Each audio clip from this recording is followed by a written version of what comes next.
ของพี่ยืนมาประคองยืนปลอบใจน้องเห็นน้ำตาคลอเบา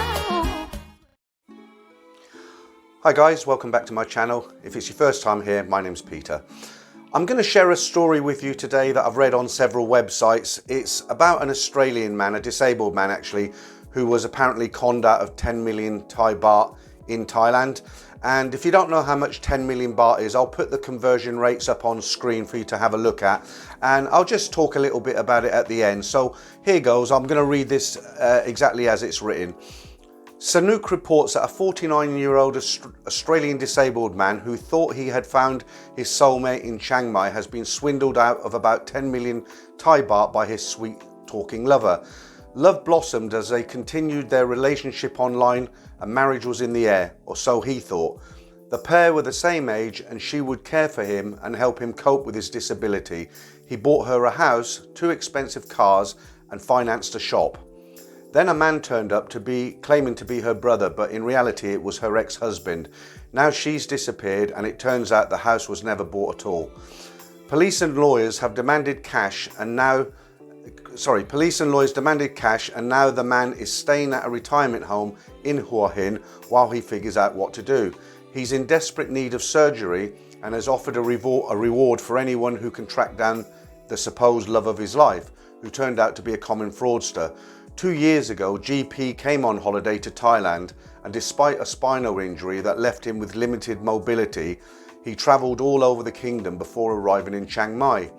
There he met Amy, also 49, a taxi driver. They immediately hit it off and she took him under her wing and they travelled extensively together.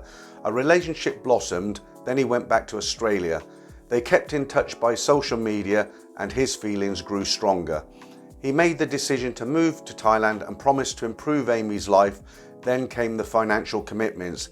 He bought her a 4.5 million baht house, a 2.9 million baht Mercedes-Benz, a 1.1 million baht Honda HR-V. He paid $1 million baht for decorating the house and financed her dream of a silver shop. They decided to marry, making it easier for him to reside in Thailand. Then her brother turned up. He was obliged to buy frequent expensive meals for them all, often at a cost of 5,000 to 6,000 baht. Later he discovered this was her ex-husband. Then it emerged that the money supposedly paid for the house was not 4.5 million at all, but 250,000 baht down payment. She kept the rest and the silver shop never existed. Now she has completely disappeared and he's discovered that she has changed her name 5 times.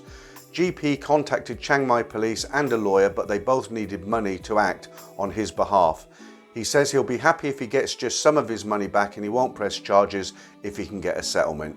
So that's the end of the story as it's written on the internet. So I don't have a lot to say about this, just a couple of thoughts. If he's found out that she's changed her name 5 times, I'm just surprised that he hasn't been able to track her down.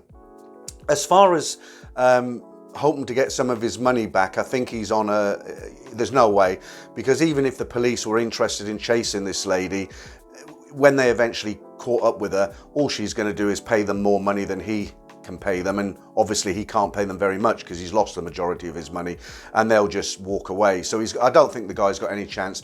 And finally, I don't want to speak badly of the guy. I mean, I do have some sympathy for him that he's lost his 10 million baht, but I just think he was stupid. I mean, how can you go to a foreign country and hand over 10 million baht?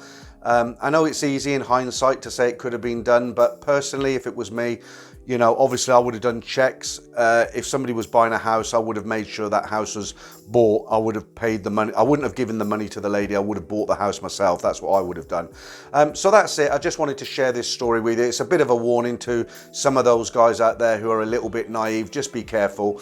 I don't know what's going to happen to this guy or where he's going to end up, but I suspect he'll end up back in Australia on welfare. Okay, thanks for watching this one, and I'll catch you all on the next video.